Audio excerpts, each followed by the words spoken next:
Guys, berjumpa kembali dengan Moti di program Bincang Motivi. Dan Bincang Motivi kali ini akan berbicara tentang spiritualitas dan orang muda. Dan tamu kita kali ini sangat istimewa. Dia seorang jagoan spiritualitas, tapi juga jagoan soal orang muda. Dan dia seorang Yesuit muda yang ganteng dan pinter, dan lulusan Amrik.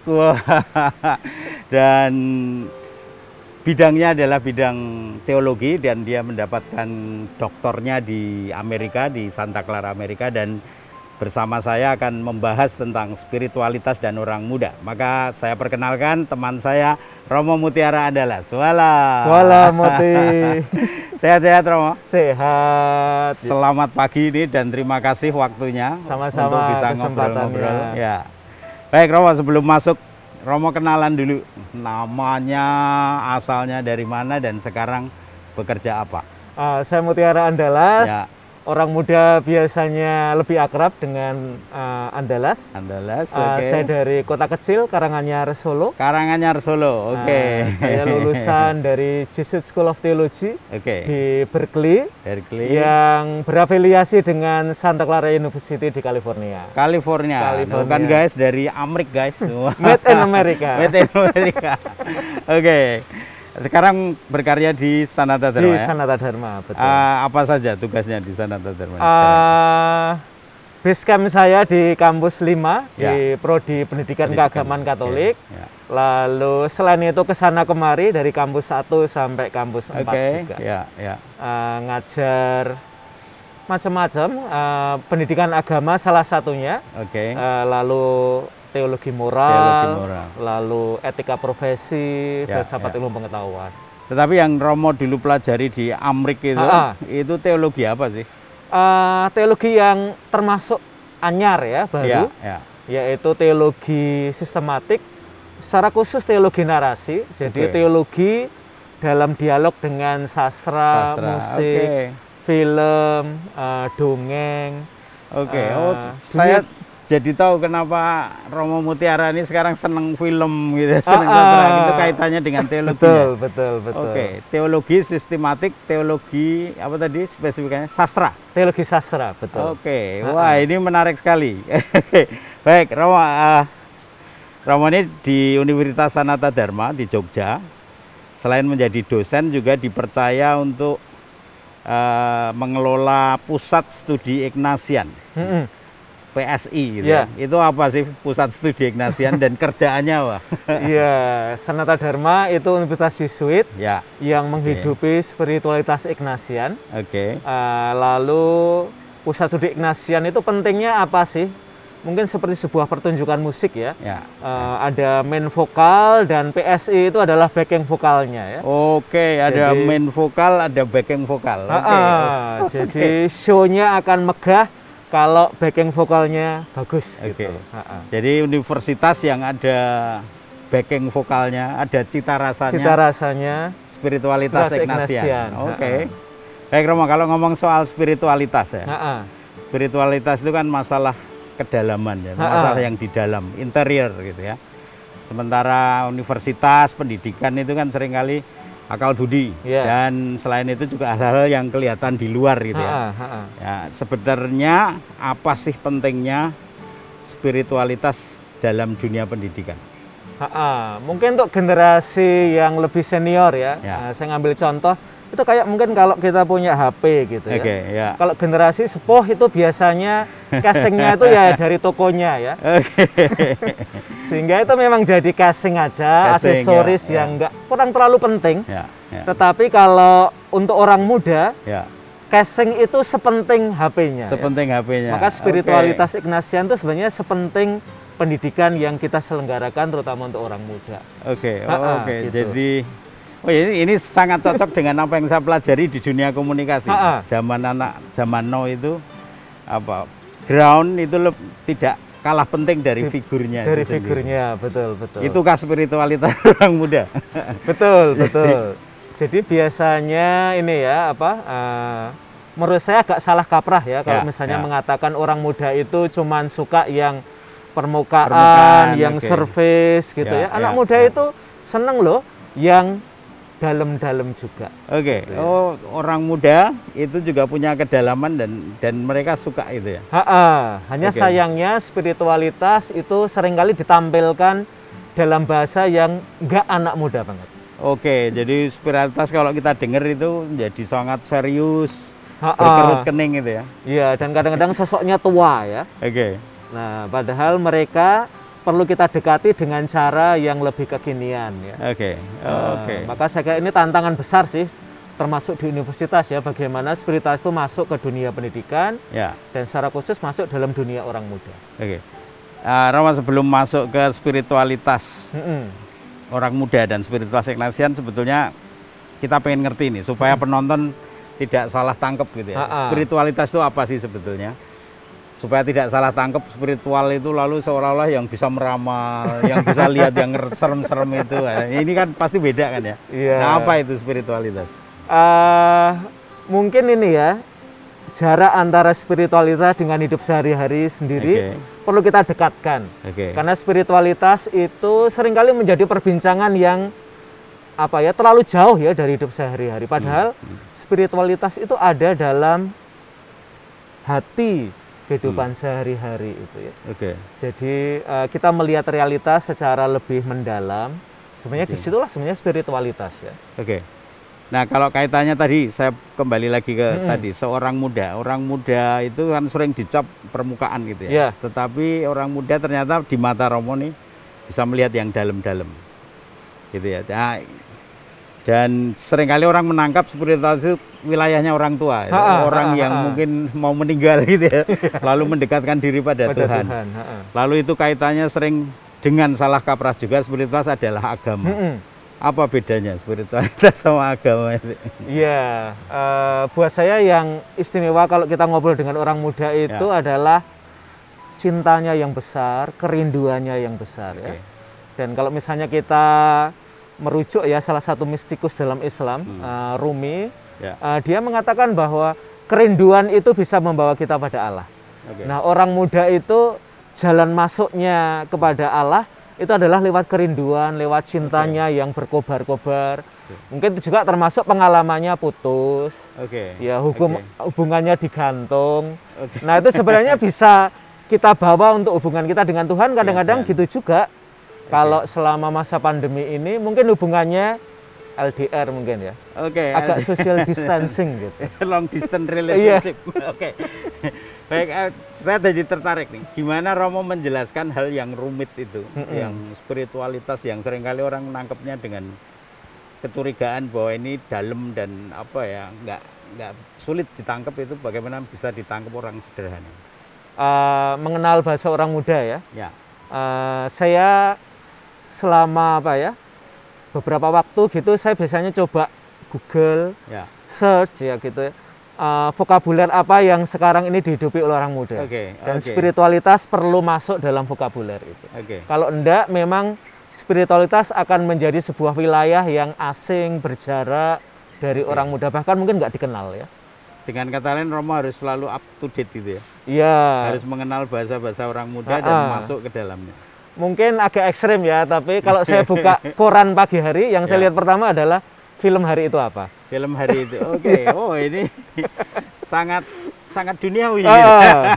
Karena kan ini ya, kalau di sinema kan kita menemukan Tuhan dalam ruang gelap. Ruang gelap ya. Nah, sebenarnya Finding God in the darkness. In the dark room ya. Nah, sebenarnya orang muda juga, Tuhannya orang muda seringkali perlu ditemukan di ruang-ruang yang mungkin menurut spiritualis yang agak kuno ya, tradisional, mungkin ya ruang-ruang yang biasanya tidak dimasuki sih. Termasuk media sosial, Instagram, Facebook. Itu adalah ruang-ruang yang saya masuki agar bisa ketemu dengan orang muda, karena itu ruang-ruang itu adalah rumah kedua buat mereka. Saya jadi ingat Romo pernah nulis buku Ekaristi adalah sebuah fiesta. Fiesta kehidupan. Fiesta itu, lalu saya ingat program televisi yang judulnya Fiesta, Vaganza, Extravaganza. Itu apa? Bagaimana Romo menemukan ide itu? Sebenarnya inspirasinya dari Gereja Kota Baru ya. Saya melihat terutama ketika Ekaristi Kaum Muda itu, bagaimana orang muda itu apa ya, kangen banget lah ya ketemu Tuhan. Saya seringkali melihat mereka bahkan berdiri di luar gereja aja mereka bela-belain ya, saking kangennya itu. Nah, lalu saya mencoba menangkap ya, kira-kira Ekaristi mereka alami sebagai apa ya? Lalu saya menemukan sebenarnya sebuah kata dari Paus Benediktus ke-16, Ekaristi sebagai fiesta fidei ya. Jadi pesta iman. Pesta iman. Nah, lalu saya merasa untuk orang muda mungkin iman apa ya, tidak selalu diomongkan dalam percakapan yang sangat sehari-hari gitu ya. Lalu mereka lebih senang omong tentang kehidupan.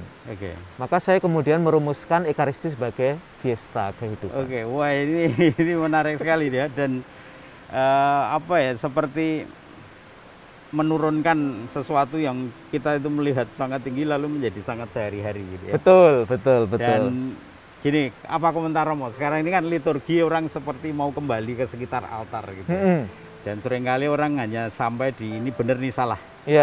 Tetapi kalau melihat Romo menulis tentang fiesta ini kan, bahwa ya ini sukacita gitu loh. Liturgi itu kebahagiaan karena kita merindukan Tuhan dan kita berjumpa dengan Tuhan. Nah, bagaimana Romo melihat hal ini? Ada kecenderungan yang memang mau kembali sekitar altar, tapi ada juga yang sebetulnya adalah melihat liturgi itu sangat sehari-hari sebetulnya, sangat pesta gitu. Kita merayakan iman kita bersama Tuhan. Iya, terutama selama masa pandemi ya, Romo Moti kan Ekaristi itu menjadi daring ya, yang semula luring ya. Dan itu sebenarnya memberikan tempat yang lebih sentral pada rumah sekarang ini. Rumah ya, Jadi perjumpaan dengan Tuhan itu nggak perlu jauh-jauh. Betul. Tetapi di rumah pun orang bisa berjumpa dengan Tuhan. Dan ini buat saya anak muda banget ya. Betul, karena Tuhan yang jauh ini tidak menarik untuk orang muda.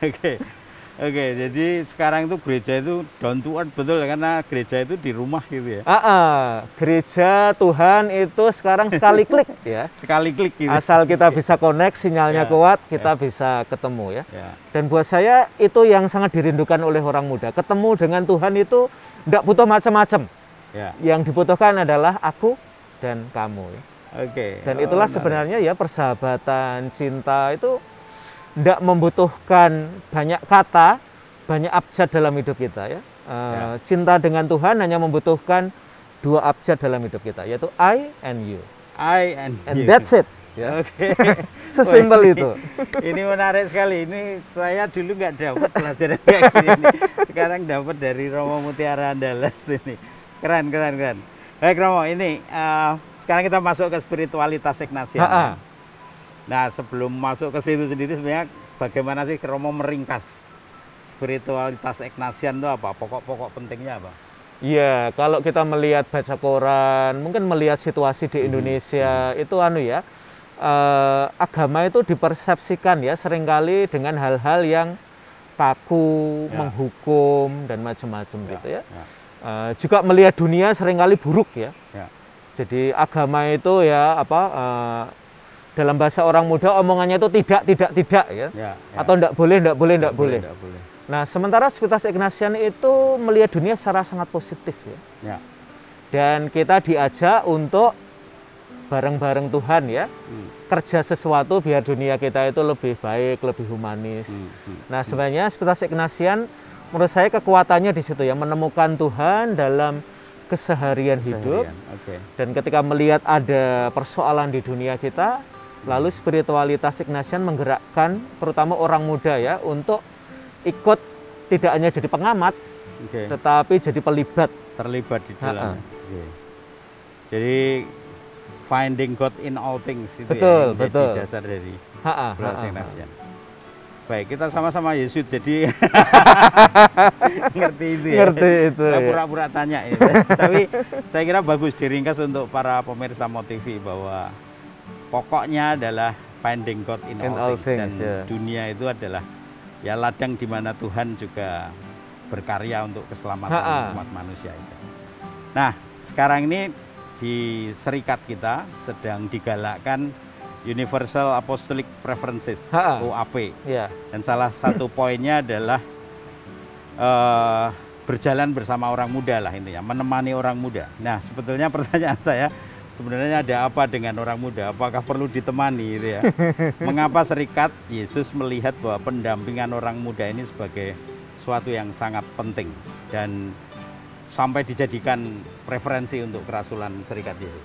Iya, kalau dalam konteks Indonesia kita sebenarnya mulai bicara tentang bonus demografi ya. Maka sebenarnya dari sisi spiritualitas ini juga bonus spiritual sebenarnya ya. Kalau kita melihat bahwa surplus orang muda ini sebenarnya menjadi kesempatan buat kita untuk ini ya, menemani mereka. Nah, seringkali bentuk-bentuk pendampingan orang muda selama ini kadang-kadang agak salah. Salah arah mungkin ya. Jadi kadang-kadang kita merasa sudah tahu pertanyaan-pertanyaan mereka dan memberikan jawaban atas itu. Tapi kadang-kadang yang terjadi adalah kita sebenarnya tidak menjawab persoalan mereka ya. Jadi kita memberikan jawaban pada pertanyaan yang tidak mereka ajukan. Tidak mereka ajukan. Sok tahu. Gitu sok tahu.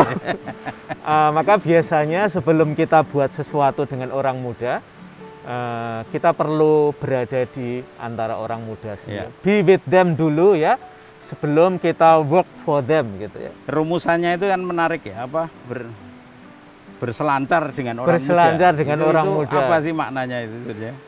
Saya kira kata berselancar menarik ya, karena memang dunia orang muda ya seperti kita ada dalam gelombang samudra begitu ya. Ada riak-riaknya dan seringkali ada badainya.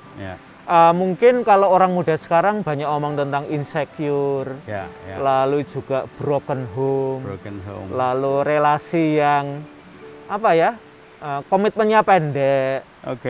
Jadi kayak pakai tisu lalu dibuang gitu ya. Dan kadang-kadang itu terjadi dalam relasi ya. Ini mengejutkan ini. Dan menurut saya itu menantang orang muda. Kadang-kadang mereka menghadapi persoalan yang jauh lebih dewasa daripada usia mereka.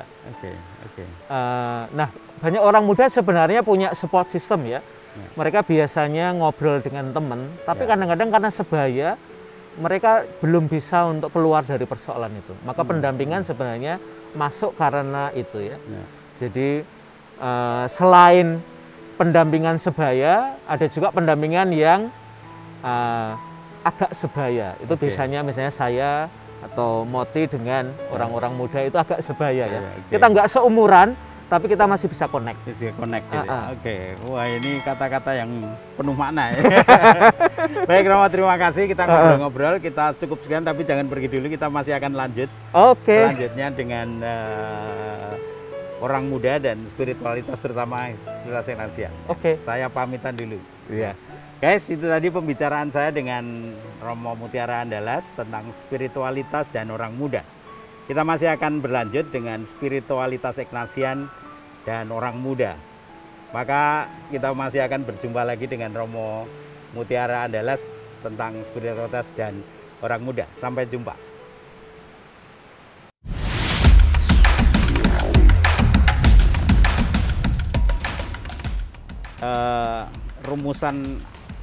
Dari rumusan ini sebenarnya apa yang digambarkan berjalan bersama orang muda oleh Serikat Yesus sebetulnya? Orang muda itu ada mengumpul di kampus. Nah, saya kira ini kesadaran baru ya, bahwa banyak orang muda ada di sekitar kita, maka kita perlu buat sesuatu.